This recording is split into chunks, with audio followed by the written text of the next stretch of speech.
E lá estava eu assistindo a militância da Rede Lully. Porque sim, é insalubre, mas nós temos que saber o que os caras estão falando, né? E a história era que o Valdo tava dizendo que tinha que regulamentar os membros do Tachad, porque isso sim era o ataque à pessoa dele. Imagina.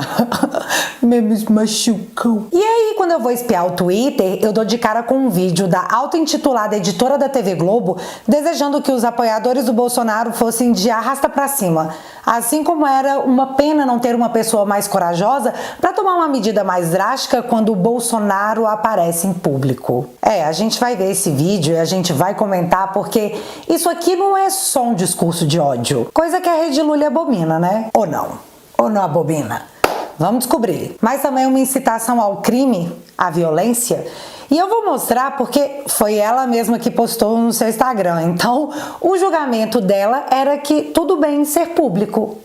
Eu só vou ajudar. E isso aconteceu no evento com Bolsonaro e Ramagem, que arrastou uma multidão de pessoas, onde fortes e importantes declarações foram dadas. Vamos ver mais do que a sonegação da informação do desgoverno? Em duas questões, eu acho. Nós vamos ver que o farmeme do Tachad deixou essa galera tão irritada que eles decidiram revidar com fake news e desinformação pega no pulo. Falaremos também sobre a crise econômica do Brasil virar notícia internacional, com o Dilma estampando a matéria na maior revista de economia do mundo, porque aparentemente não é só uma sensação. Tem um resumo do caso Montalvani que deixou juristas constrangidos, porém ainda em silêncio nessa democracia de Deus nos acuda. E esse caso é mais que assustador, ele é histórico, porque um dia, num futuro próximo, nós vamos rever como tudo isso aconteceu sob os olhos da justiça. Tem também umas outras coisas que eu vou lembrando, vou falando e a gente vai desembolando. Fechou? Portanto, sem mais delongas, separa a pipoca, fica confortável e bora lá!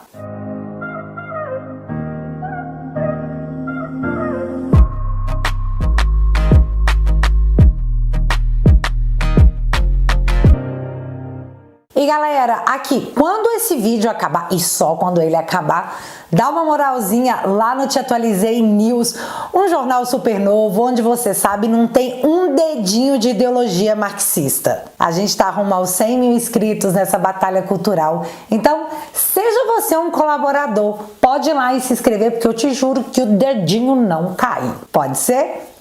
Então tá combinado. Então, ontem, dia 18 de julho, dia que o Dilma disse que o Brasil estava recuperando sua civilidade, a moça Natália Sarro, auto-intitulada editora da TV Globo, foi até o seu Instagram postar isso aqui enquanto passava pelo evento do Bolsonaro e do Ramagem pelo Rio de Janeiro. Cara, simplesmente 10h47 da manhã, a Praça Sans Pena fechada por causa de Bolsonaro, gente. Cara, essa merda tem que acabar, a gente tem que morrer, a gente tem que morrer.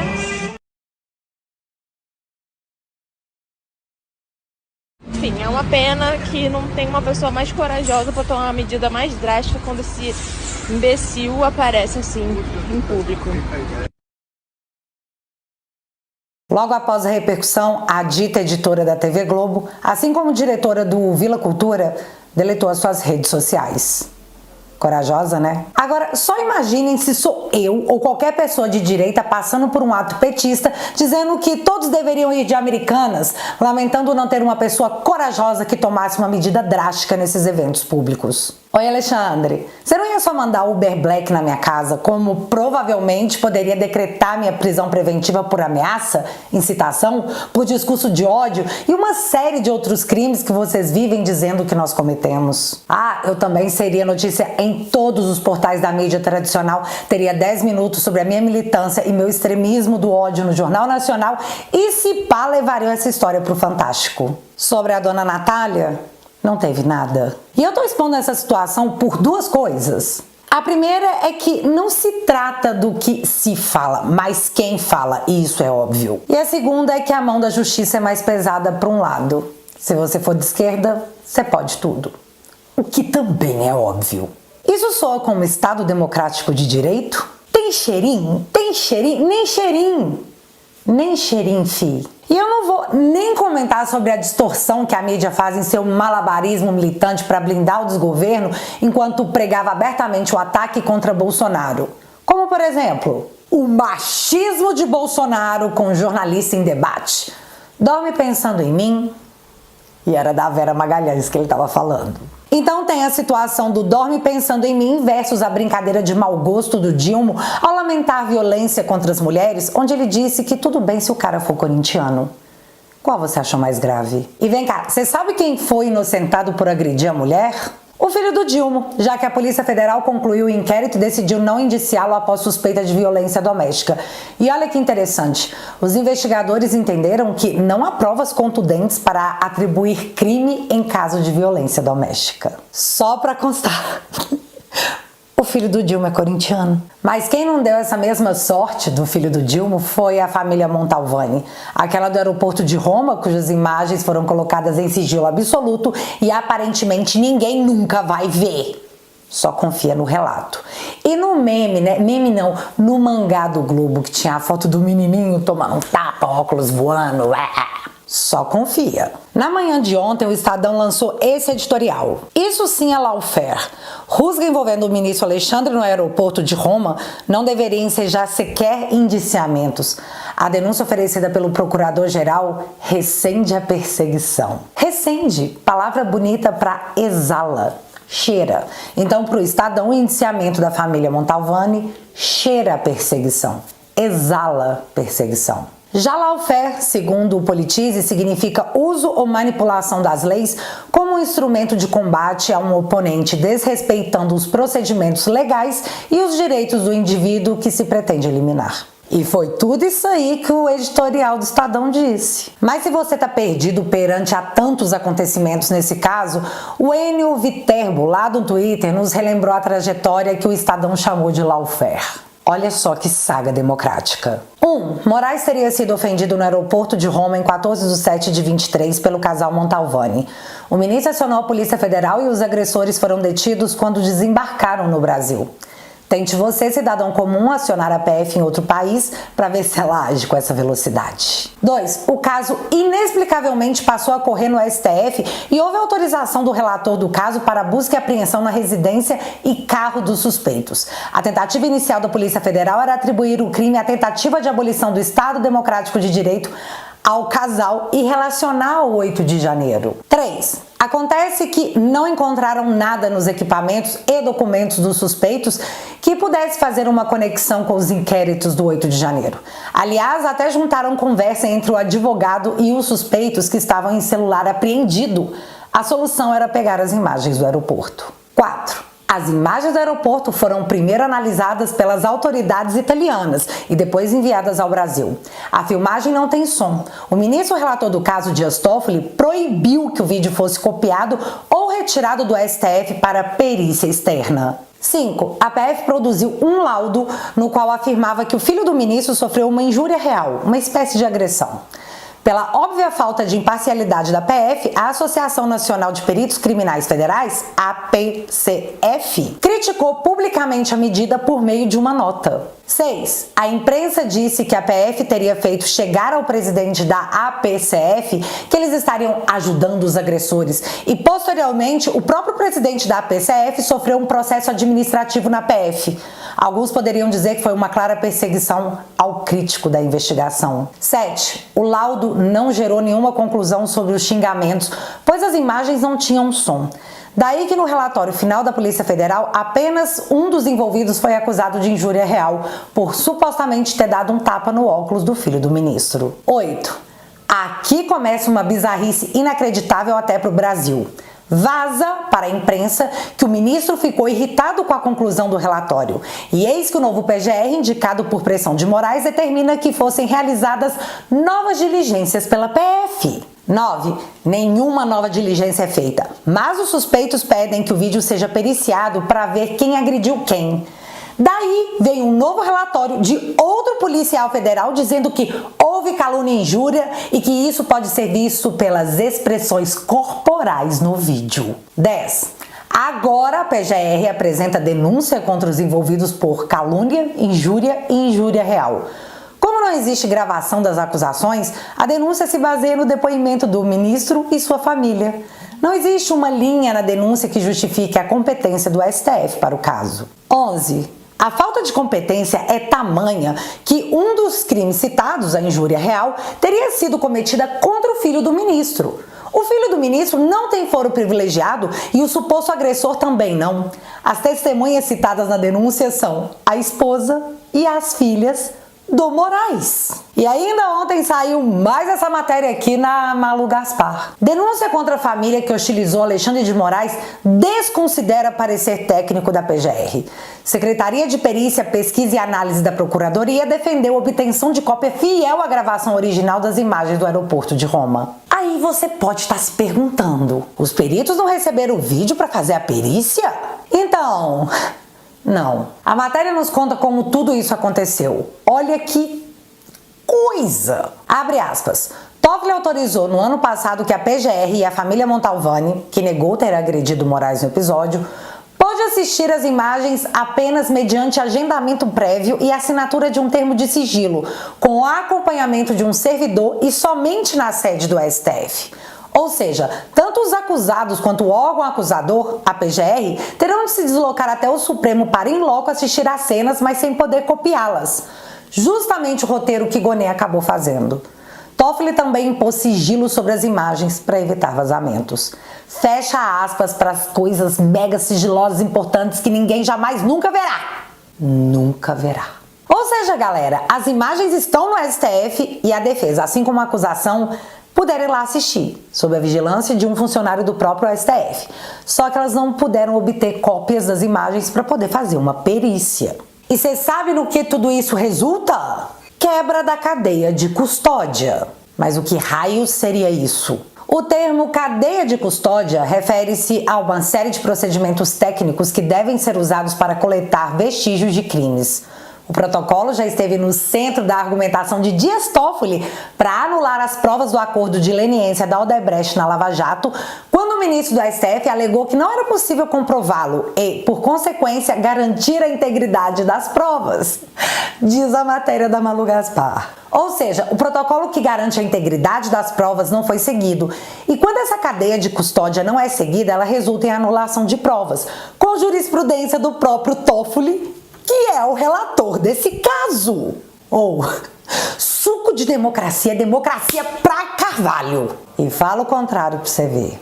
Ah, e falando de justiça, após forte pressão das redes pelo fato da Débora, mãe de 2 crianças pequenas, estar presa há 15 meses sem denúncia, a PGR resolveu denunciá-la, agora, tipo ontem. Cara, isso, na minha opinião, não é defender a democracia. Isso é maldade.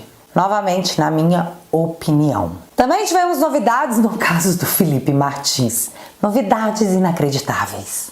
Então, todo mundo lembra que a TIM enviou ao STF a geolocalização do Felipe, comprovando que hora alguma ele saiu do Brasil, certo? Pois então, após a defesa do Felipe peticionar diretamente ao Moraes, questionando a falta de informações da PF sobre o celular do Felipe, horas depois a PF responde que não consegui extrair nenhum dado do celular do Felipe nos últimos 6 meses. Você acredita nisso? Ou seja, a PF não consegue comprovar as informações passadas pela operadora de telefonia.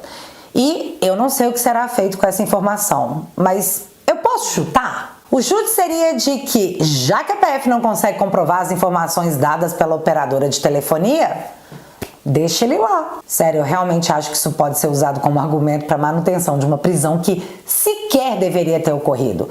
Porque todo mundo sabe que o Felipe não saiu do Brasil, menos a Polícia Federal, aparentemente. Ainda falando de investigação da Polícia Federal, ela pediu aos Estados Unidos dados que comprovassem que Bolsonaro usou a carteirinha de picadinha falsa para entrar no país. Carteirinha de picadinha falsa. Me lembrou os adolescentes criminosos do ensino médio dos anos 90 que falsificavam carteirinha de estudante. Sorte deles que não tinha Xande naquelas épocas, né? Senão... Mas enfim, as autoridades responderam e disseram que não tem registro de que carteirinhas tenham sido usadas não, viu? Só que a PGR pediu novas investigações complementares, por mais que os Estados Unidos tenham dito que não. Bicho, como será que a galera dos Estados Unidos recebe esse tipo de questionamento? O presidente Bolsonaro, importunador de baleia, usou um cartão falso do SUS por aí? Ai, Brasil. Mas vocês sabem quem também deveria ser questionado pela PF por estelionato eleitoral, dentre outras coisas? O Dilma. Pela picanha? É, também. Mas vocês lembram que esse ignóbil... No ignóbil, gastei agora, tá? Gastei tudo, chupa Estadão. Esse ignóbil disse isso aqui em rede nacional. E eu vou fazer uma coisa pra você, vou fazer um decreto. Bichão. Acabando com o seu sigilo de 100 anos. Pra saber o que tanto você quer esconder por 100 anos. Eu vou fazer um decreto, assinar, pra saber o que esse homem esconde por 100 anos. Ai, que nervoso de ouvir a voz desse cara. Pois é. Ontem nós tomamos conhecimento disso aqui. Governo Dilma impõe sigilo de 100 anos e nega acesso a documentos com dados de ministro. Esse ministro é o Alexandre Silveira. E por que isso é mega problemático? Para dizer o mínimo. Porque o Alexandre Silveira é o ministro que se reuniu fora da agenda com os irmãos batistas, da JBS. E dias depois levou de brinde uma MP que beneficiava os próprios irmãos, mas jogava no colo do pagador de imposto um prejuízo que deveria ser da empresa, de aproximadamente 30 bilhões no final do prazo contratual. 30 bilhões no colo do consumidor de energia. O nosso colo. E o negócio é tão explícito de bizarro que o Ministério Público foi até o TCU pedir a suspensão do acordo entre o governo e os irmãos Batista por suspeita de irregularidade, por gerar insegurança jurídica e atuar em prejuízo do consumidor. Véi, de novo o MP pedindo ao TCU para anular as ações do desgoverno por suspeita de coisa errada. E vocês, velha mídia, querem me convencer que o problema é o Bolsonaro e o cartão da picadinha? O problema é o golpe Tabajara? E não para por aí, já que o bastidor nos conta que o desgoverno ocultou dados básicos de acordo da JBS e Marfrig com a Procuradoria-Geral da Fazenda Nacional para renegociar suas dívidas com a União. Nem os nomes das empresas aparecem em acordos que deveriam ser públicos. E pelo amor de Deus, eu preciso te lembrar que foi o Joesley Batista que delatou o Dilma, dizendo ter para ele uma conta milionária onde ele mantinha na titularidade da JBS pra polícia e a justiça não desconfiarem? Exatamente igual delatou Emílio Odebrecht, Marcelo Odebrecht. Será que o Emílio, o Joesley e o Marcelo combinaram versões? Ou será que era esse mesmo modus operandi? Cara, não é possível. Sério, não é possível. Nem a atualização sobre os Yanomamis que perderam suas vidas é divulgado desde o ano passado. Não existe mais atualizações sobre esse número e ninguém cobra, porque não é do amor, é do ódio. E a galera do ódio não liga para essas coisas, eles só fingem. Mas vamos falar de aumento de imposto que o desgoverno tanto nega, mas que você tá sentindo onde mais dói, no seu bolso. Consumidores relatam aumento do preço no pão de sal e no cafezinho em padarias de BH. Um absurdo. Comer em casa tá mais caro e isso impacta mais as pessoas de baixa renda, diz IPEA. PF nas alturas, prato feito. Comer fora de casa ficou 70% mais caro na última década. E essa matéria é de novembro do ano passado. Imagina como é que tá agora. Tá caro comer no restaurante, na padaria, tá caro comer em casa. Dilma diz que a esbanja é a pessoa que ele mais ouve e discute política e economia. E aí no meio diz que me aparece Tachad para dizer que a má avaliação da economia é desinformação que rola nas redes sociais. Só confia. E por falar em Tachad, todo mundo viu que ele virou um meme. E um meme replicado por todo mundo, esquerda e direita. E exibido pela segunda vez na Times Square.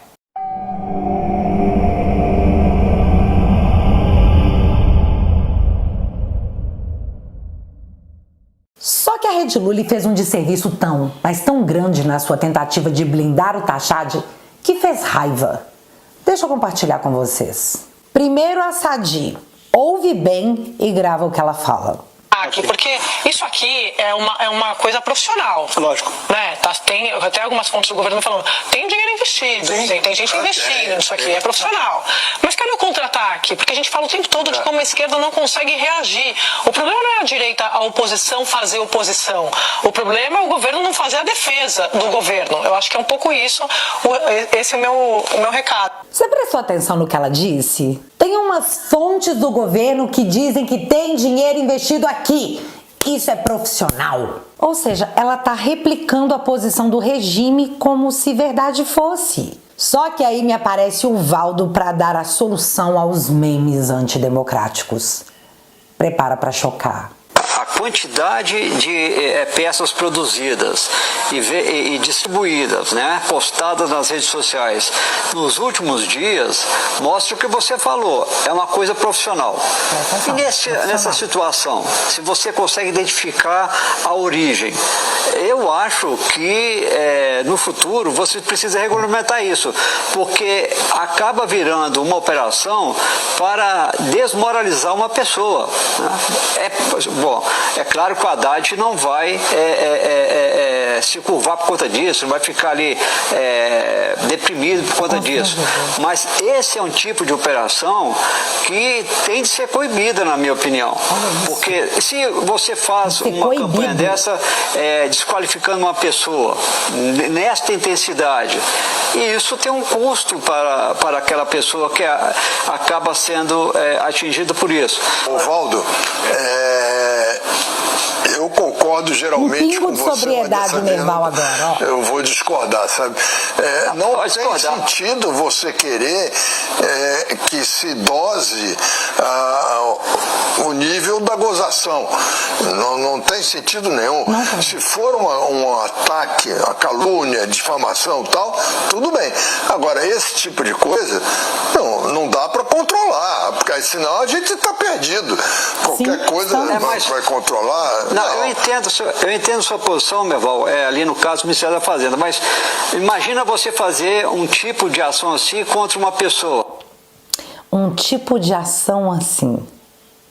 O cara quer a regulamentação dos memes da internet. Ele quer coibir memes na internet.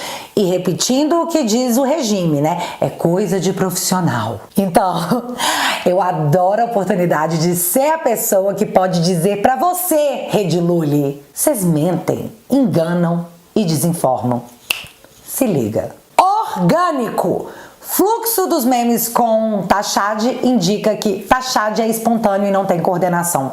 Dados de monitoramento mostram a explosão de sátiras ao ministro da Fazenda que chegaram até outdoor em Nova York. Então é tudo orgânico e essa horda de acusações e pedidos de investigações que fizeram a AGU se manifestar, querendo saber quem tá financiando os memes. Meu Deus, que frase! A AGU quer saber quem financia memes. Na verdade, são todas mentirosas e os memes vieram do povo que de fato não suportam mais pagar o preço do Estado. Oh, meu Deus! Quem poderia imaginar uma coisa dessas? E o mais louco disso tudo é que a SECOM, para se defender dos memes, tentou criar um meme favorável ao governo, mas usou um dado e uma notícia de 2017. Fake news e desinformação direitinho da SECOM para tentar enganar você. Malditas redes sociais que descobrem tudo e estragam os planinhos a lá Pink Cérebro. Por falar em planinhos que também deram errado, foi tipo Vó Brasil, das passagens a R$200 pro pobre voltar a andar de avião. Né, Daniela? A fábrica da Shein no Brasil, que seria aberta para compensar os impostos das brusinhas e a criação de 100 mil empregos, também subiu no telhado. A ajuda para o Rio Grande do Sul, onde o governador cansou de esperar e decidiu que agora é com os próprios gaúchos, já que o governo prometeu, só que não entregou. E aí não dá mais para esperar. As pessoas têm pressa. A única coisa que subiu essa semana foi a gasolina. E já que começamos a falar de economia, na noite de ontem o Dilma saiu na The Economist, em uma matéria que dizia o seguinte: para deter o declínio do Brasil, Dilma precisa cortar gastos públicos descontrolados. Os investidores começam a se preocupar. Mas não preocupa não, viu, Tachad? Isso é desinformação de rede social. Na quarta-feira, o Dilma disse não estar convencido sobre corte de gastos, mesmo o Tachad e a Step anunciando um pente fino nos programas sociais para economizar em 22 bilhões. Sim, corta no pobre. Resultado, o dólar... Só que dessa vez, quem tá no comando do Banco Central de forma interina é o Galípolo, o menino do Dilma. Então, ninguém do governo atacou o Banco Central. E é interessante porque, caso vocês não saibam, o Capelli anunciou que vai pedir à Polícia Federal para investigar o Banco Central a respeito do câmbio, da alta do dólar, que no dia de ontem, sob as rédeas de Galípolo, chegou a bater 5,59 e terminou o dia a 5,55. Só lembrando que no dia 16 estava 5,43. Aí fiz silêncio, ninguém falou nada. Mas a novidade de agora é que após o péssimo dia de ontem, de novo, sim, lá vão eles. Taxados de Simone e Steph anunciaram o corte de 15 bilhões em gastos. Em quê? Ninguém sabe? Segundo a Raquel Landim, nem eles mesmos sabem o que vão cortar. Só fizeram o anúncio para quietar o mercado fascista. Olha só, o governo ainda não definiu onde cortar despesas e o mercado acha pouco. Sim, o mercado está dizendo que deveria ser pelo menos 30 bilhões. E a matéria ainda lembra que o Dilma disse à Record que não é obrigada a cumprir meta fiscal. Quase na mesma pegada da Simone Steph, que diz que o déficit zero em 2025 vai ser uma ginástica difícil. Pois é, só que os caras prometeram o déficit zero para esse ano. Sorria, você foi enganado e taxado. Para finalizar em evento com Ramagem, espantando todas as bobagens ditas pela velha mídia que Ramagem seria substituído da corrida à Prefeitura do Rio porque Bolsonaro estava chato, Bolsonaro reúne uma multidão, pega a Ramagem pelo braço e eles dão um recado. Estão conosco aqui hoje, nessa manhã, no Rio de Janeiro, na nossa Tijuca. Essa é uma verdadeira demonstração de força, de esperança, de fé e de união sob a liderança do nosso eterno presidente Jair Messias Bolsonaro.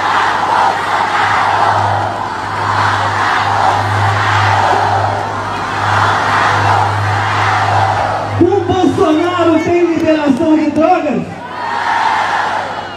Tem legalização de aborto? Tem essa quantidade de impostos e taxas?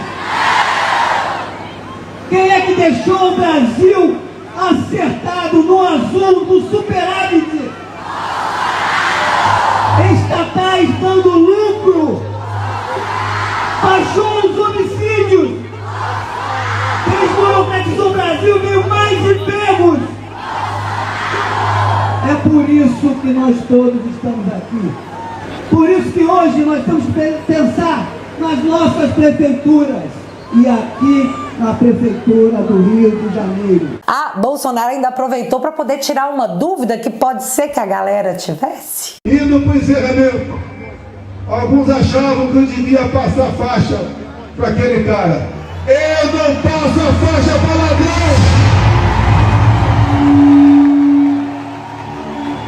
Bom, fica esclarecido aí para quem pudesse ter algum tipo de dúvida. E galera, você já entrou para a melhor família da internet? Não! Mais importante que a guerra é quem tá do seu lado na trincheira. E é exatamente você que eu quero do meu lado pra rir da cara do inimigo. Tem gente que ainda não sabe, mas tem muito conteúdo exclusivo, nunca postado nas minhas redes sociais, que só estão disponíveis lá na Família Te Atualizei. Lá na minha família eu posso te contar o que eu quiser, porque lá a gente é livre. Na Família Te Atualizei você pode assistir os vídeos do Sofá, as edições especiais do News, meu jornal semanal, e os meus documentários, dentre vários outros conteúdos.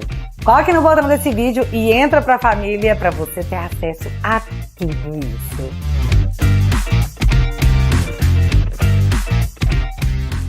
Assinando por 10 bonuros por mês, você financia meu trabalho, meus advogados, tem conteúdo exclusivo e ainda se torna meu sócio na retomada da cultura, que é nossa. Porque vocês sabem, galera, no nosso turno, não. Se você quiser e puder, eu vou deixar o link fixado aqui no primeiro comentário e desde já, muito obrigada. Mas agora eu quero saber de vocês.